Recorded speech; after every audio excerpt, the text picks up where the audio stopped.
What are we looking for in aviation? The clean spirit of competition, fair play, enjoyment, but most of all, the beauty of flying. Just look at these stunning pictures from Iranian pilot Moshina Mansouri, who took part in the Paragliding World Cup Grand Prix in Macedonia. Magic, dream, unreal imagination? You can call it as you want, but this is the reality of air sports. And this is what we love in aviation so much, and that's why we want to promote it for as long as possible. My name is Regan Tetlow, and this is the one and only program that brings you both the beauty of flying and brand new information from the air sports and aviation worlds. If you like it and you want us to continue this mission, please give us likes and shares, but also support us via Patreon. We really do need many more of you to help us with the support. You can find the link in the description, and we can promise that with your help, we'll improve our content and make it even better. Now let's begin with the third episode of the 13th season of Air Sports News.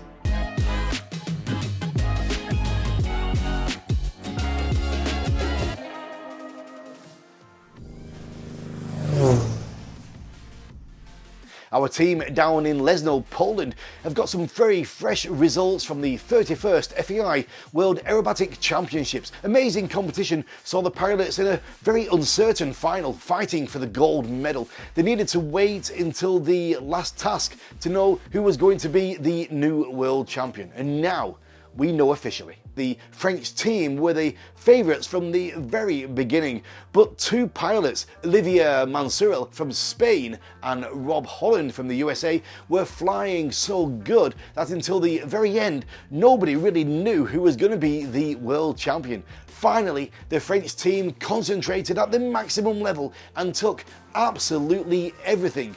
The new world champion is Florian Odden from France. In freestyle, the best pilot was Alexandre Orlowski, and the best team of the championships was, of course, Team France. Congratulations to all the pilots, including 76-year-old Gianfranco Caligurini from Italy, the oldest pilot on the grid. Also, the Air Sports promotion team took a big applause for the great photo and video content. The British Aerobatics Association put a comment that the ASP camera work and production quality set the highest standards for others to follow. Thanks, guys.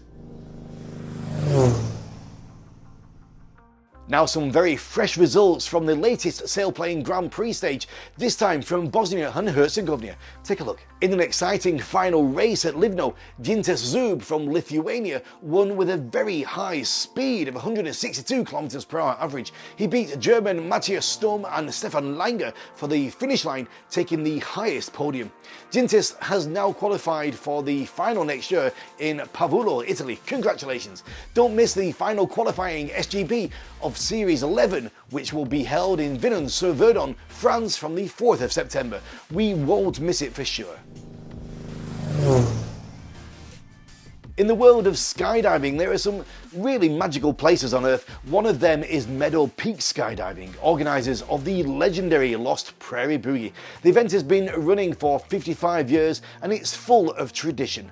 Away from high-speed Wi-Fi and even cell service, it's a throwback to life before being constantly connected. Once again, I had the privilege to be part of the load organising team. Take a look at some of the action from Montana.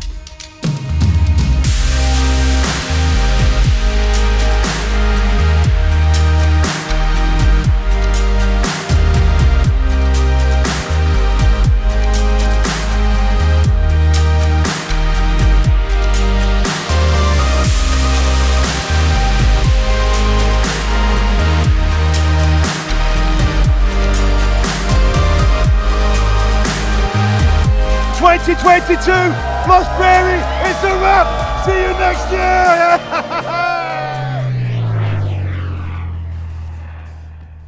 If you have been watching our program for quite some time, you'll probably recognize my special guest this week. He is, well, he's 6 times canopy piloting world champion and Team Alter Ego co-founder in Florida, together with his wife, Jeannie.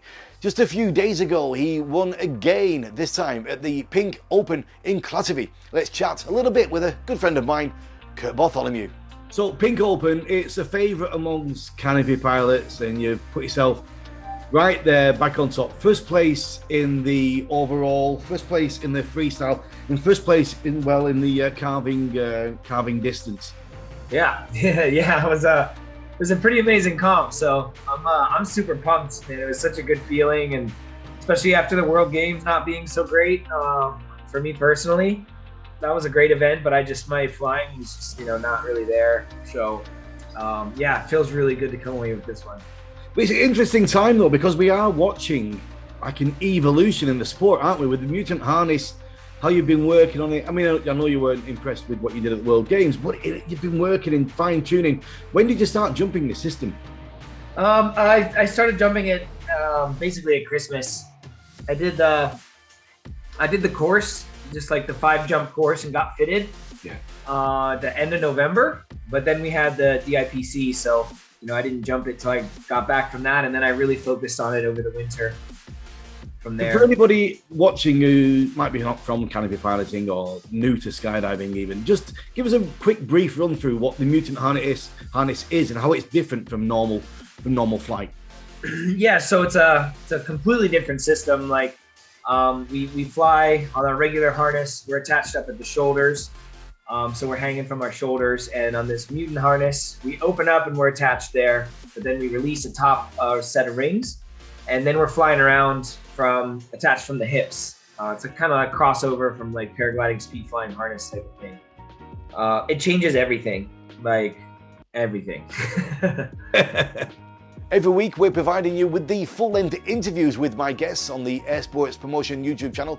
So the chat with Kurt is already there and waiting for you right now. You can hit the like and share and click the notification bell to always be updated. We really do appreciate it. The Patreon link is also there for anybody interested in being a co-founder with our program. It's available in the description. Come and join us.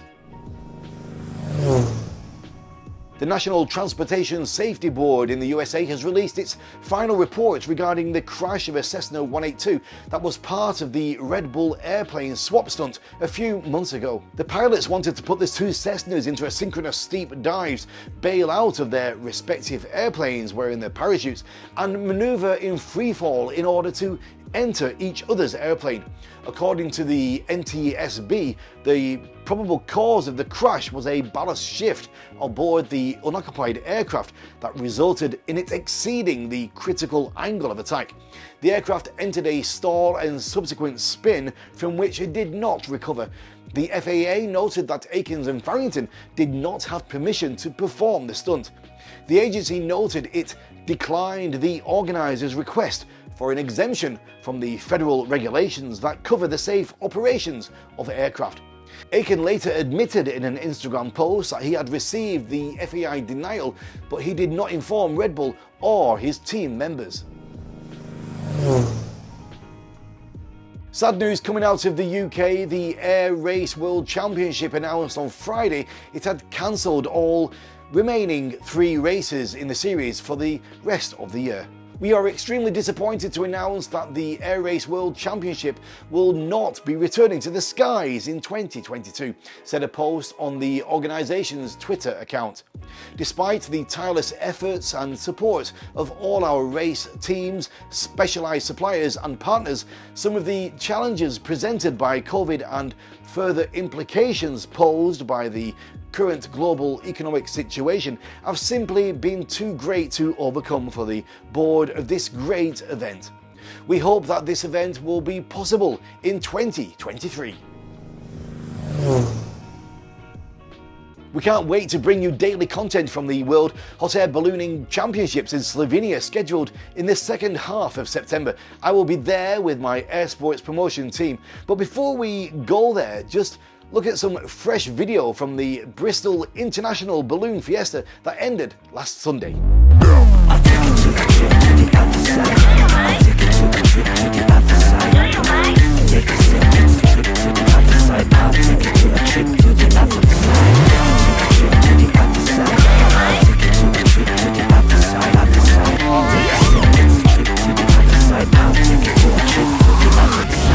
So this week we're back with our Hall of Fame section, and it's about to begin right now.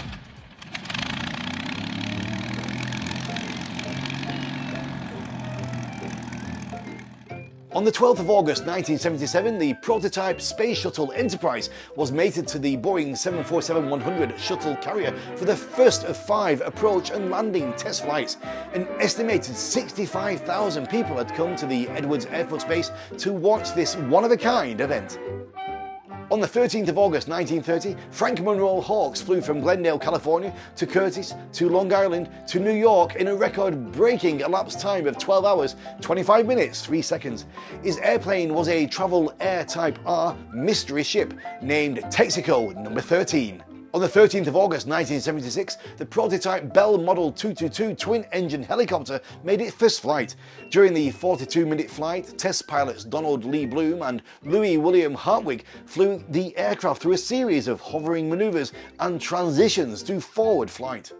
On the 14th of August 1979, air racer Steve Hinton set a new FAI speed record for piston engine, propeller-driven airplanes when he flew his highly modified P-51 Mustang Red Baron to an average of 803.138 km per hour over a 3-kilometer course at Tonopah, Nevada.